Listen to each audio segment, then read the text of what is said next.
Morning mga day!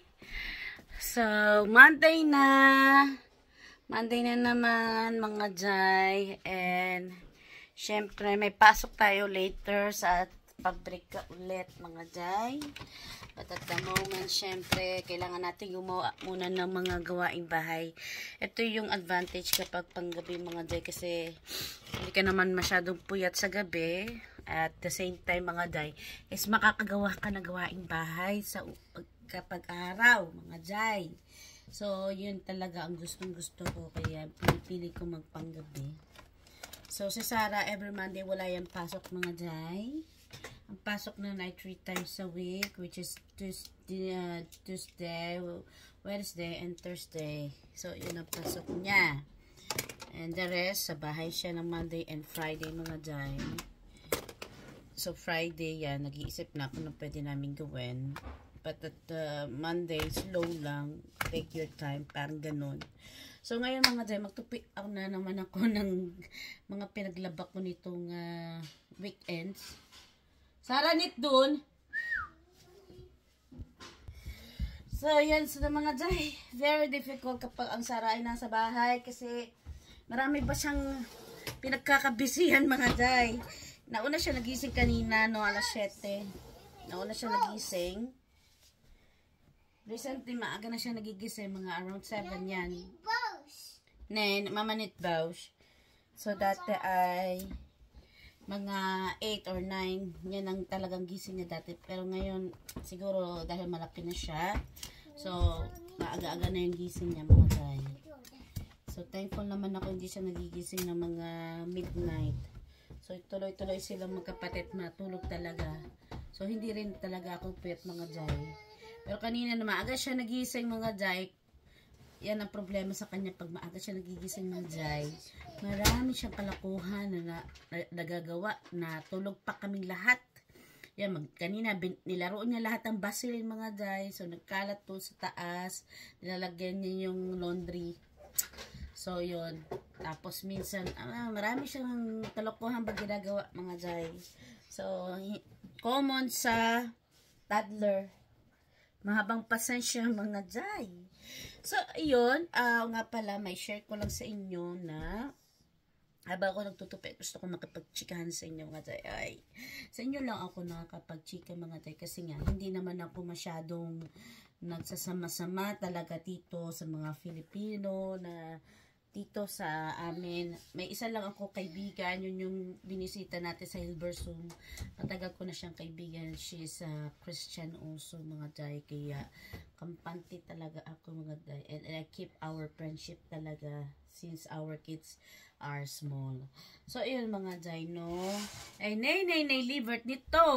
So, dunker. Hell, dunker. Net ka slow taas to bleed. Nay, wait ka na rin binayda. Naya. So, yan mga jay. May nag-comment sa atin na uso din pala dyan. Yun ang sabi niya. Uso din pala dyan ang nakikitira sa biyanan. Akala ko sa Pilipinas lang ang mayroon nan. Yes, mga jay, no? Hindi naman siya uso at hindi rin naman siya common. Kasi most of the time, o mostly, yung mga tao dito, very independent naman sila at hindi sila dumidepende talaga sa mga parents nila.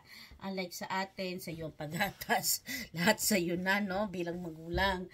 Dito naman, case to case lang din naman yung mga reason kung bakit may mga ilan, kagaya namin, na may mga anak na pat nakatira pa rin kami sa aming biyanan. Supposedly, dapat umuupa kami or may bahay kami sarili.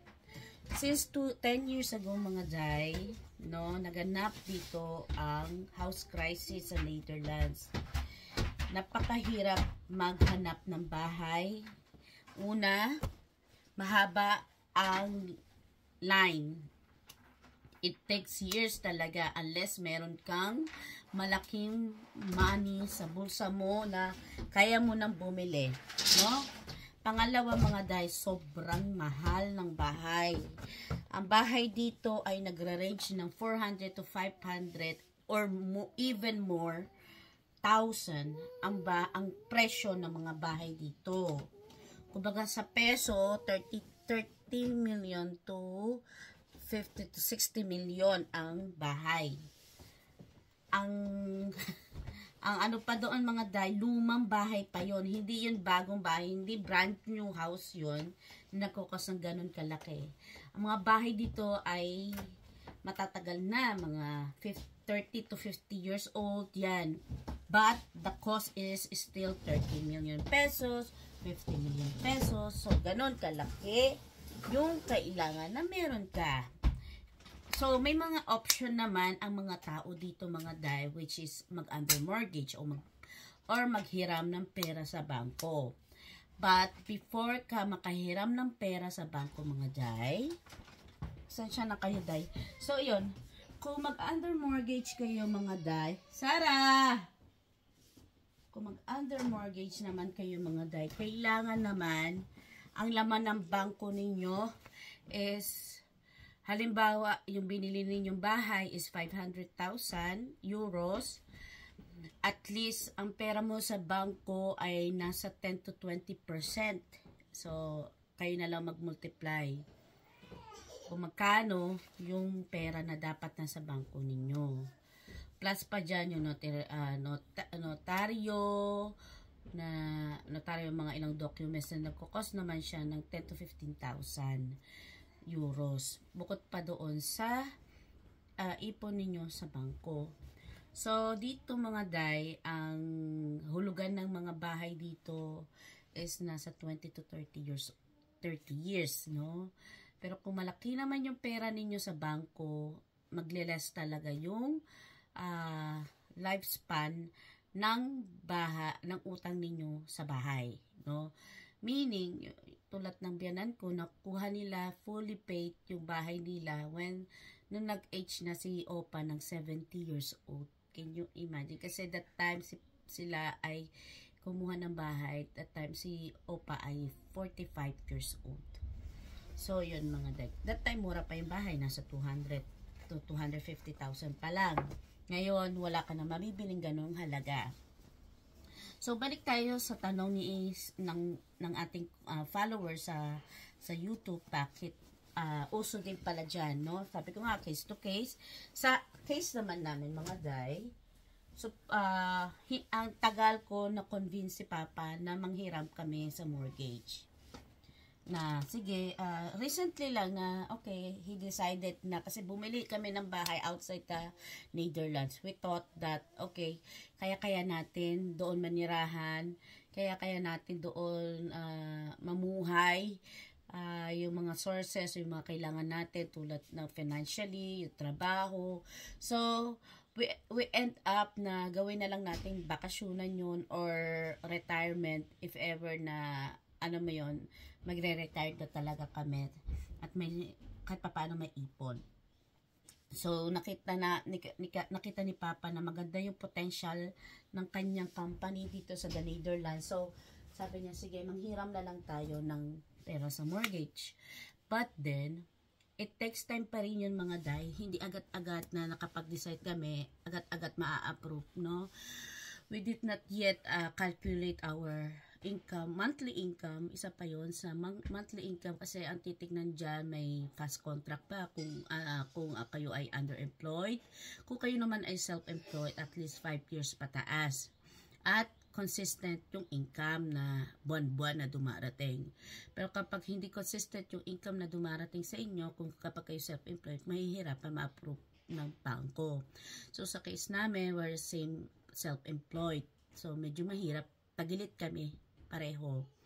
So even though there's a time na malaki ang kita ng asawa ko, at there's a time na hindi ganun kalakasan for the past 4 years. So medyo nahirapan kami, even kahit may ipon kami, hindi pa rin ganun, hindi pa rin sasapat talaga mga day. I'm telling you 100% na gustong-gusto talaga namin magkaroon ng sariling bahay. But at the moment, napakahirap talaga dahil nga we're facing on the house crisis dito sa the Netherlands. So yun. So, I'm sure na hindi lang naman kami yung may ganitong scenario. Even though those people are underemployed o may sarili ng trabaho, may fast contract na, but still they are what do you call it, trying to get the mortgage, but that house is not available yet, meaning may mga bahay na hindi pa available. At the same time, underbidding, yun ang pinakamahirap mga day. Kahit na ready na yung pera mo, pero kapag underbidding ang bahay mga day, let's say binibenta siya ng may-ari ng 400,000, so underbidding siya, mayroong mag-yes ng 450. So, kailangan mo taasan yung bidding mo para ikaw ang manalo. So, that is the point, no? Yun yung isa sa pinakamahirap dito sa the Netherlands. Some people are, of course, they want, even those houses ay 40 years old, 30 years old, 50 years old, but still really expensive mga guys. Especially, kapag kayo ay out, mga Randstad na tinatawag, meaning yan yung mga Amsterdam, Utrecht. Pero kapag provinces na pinakamalayo tulad ng Groningen, yan, medyo mura-mura ang mga bahay. Pero yung salary kasi hindi kaparehas dito. Kung si Papa dito ay kumikita ng 50 to 60 per hour, kung kukuha kami ng bahay sa Groningen, magiging like 20 euro to 30 euro per hour. So, napakalaki ng diferensya, diba? So, mas pinili talaga namin dito sa Randstad. But anyways, mga guys, sa case naman namin, naisip na rin namin magrenta. Since si biyanan ko kasi mag-isa lang naman dito sa bahay, mga day. So, why not?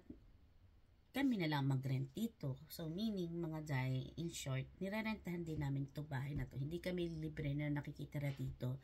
But less lang din sa normal na range o upa sa labas. Kasi dito, mga day, ang upa, depende pa yan kung by room, family, or family house, mas mahal talaga siya. Nagre-range siya ng 800 to 1,000 to 2,000 euros. Depende yan sa location at laki. So, mostly dito sa lugar namin, nasa 1,500 euros per month. Di pa kasama doon yung kuryente, tubig, wifi, or grocery. Hindi pa po kasama doon. So, yun. So, napakamahal talaga mamuhay dito. So, dito, at least, kapag may work ako, si Papa din, at least nandiyan yung biyanan ko to look after my kids, diba? Natutulungan talaga ako ng malaki ng aking biyanan kasi gusto niya rin makaipon din kami. So, yun yung scenario na meron naman kami mga day. So, sabi ko nga sa inyo, case to case yung iba, nangungupahan naman sila. They try their best na mangupahan. Pero, syempre mga day, hindi rin talaga. Kasi kapag nangupahan ka mga day, hindi ka talaga makakaipon o hirap ka makaipon unless nasa 5,000 to 6,000 yung isa sa inyo na kumikita ng ganun kalaki. Pero napakalaking what do you call it, mahirap pa rin makaipon, no?